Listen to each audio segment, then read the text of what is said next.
Depending on where we are, we can only see what we see, therefore we say what we say. How can I say something or see beyond? I can only speak in my moment. And this is where the language of universe comes in, and this is where the Aleph Bet comes in, as the full journey would be through the Aleph Tav. And it's the language of ingathering, because there's a micro micro component going on. The gathering is coming as a people group, as a remnant, as a promise. But in the micro, we have to gather ourselves in increments and degrees, individual at a time, one at a time. And the Aleph Bet through the Aleph Tav is a journey that is actually, what we are doing is really sharing threads, because we are weaving ourselves. Ibri really is the language of the master weaver who will make the way of the garment. Yet none of us are going to show up with a sleeveless garment or a hemless garment or a torso missing. We're all going to have the ability to fulfill the role of intention, to be fully garmented. And this language is actually, in Hebrew, it means honor. It means splendor. Carrie was sharing that word. And it means ornament.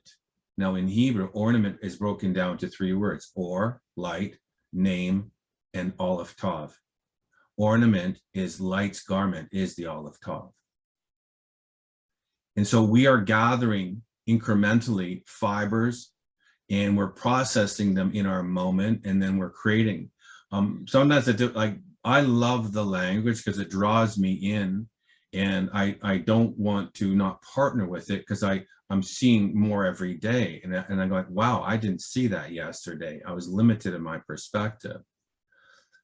But I'm also not wearing the full garment yet, because otherwise I'd be looking a little different in my reflection right now. So I know there's more that, and I don't make it a religion. I simply allow it to be an intimate experience, and I know when to step away from it.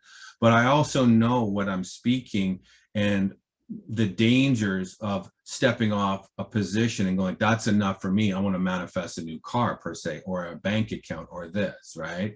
There is such a potential. The judge magistrate is honor. It's a reflection of a language of light that mirrors law. It's a law language of light that says, when you beget this garment of light, I call you honor. You are now fully encompassed in the grace and the magistrate. Grace begets grace, honor begets. They're both the same word. And when I see that, the world just dims away for me. I don't see the draw, other than I see the beauty of individual experiences that are seeking that similar frequency. That's what I find beautiful. And really, grace by definition in subject, by simply definition, the subject lesson of grace is kindness and favor. The objective of grace is beauty, right in its own definition. So the servanthood, the servantry to mastery is kindness and favor as grace. I serve that for the mastery and the objective of beauty. That's grace, grace, hand in hand. That is a mirror of mother and father that fulfills us into the well of depth that we would know ill to well through that process. You are now mirroring mother and father. And these threads of the Aleph Tav are so amazing. And I know that, Patricia, what you're sharing, you know, from your perspective, is you are weaving your garment. That when we're finished with this, we will sing the song of the expression of journey. By your ingathering, your testimony will witness as the song of your garment. Everything that we've done is a process of choice that is then threaded itself in our reality of real. And in that, this is the song of deliverance.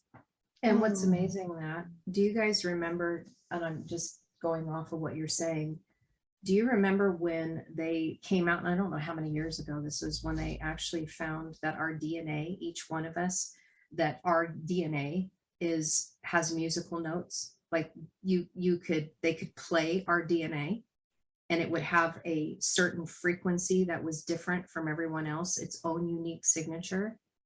That is the silent song, that which is in our DNA, that which has been encoded in us. Because even through what we're studying and everything that Ken's talking about, that he just was saying about the journey of, this splendor of what the subjective side and the objective side is beauty, is directly connected to our DNA.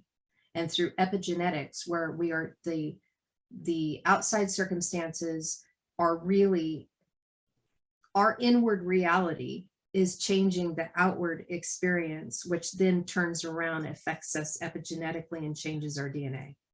It all starts from the inside out. So as we are changing ourselves through our DNA by that which we are doing on the inside work, epigenetically, it is passed on from generation to generation. Mm-hmm. And so our silent song literally is our DNA, and it's what we are passing on.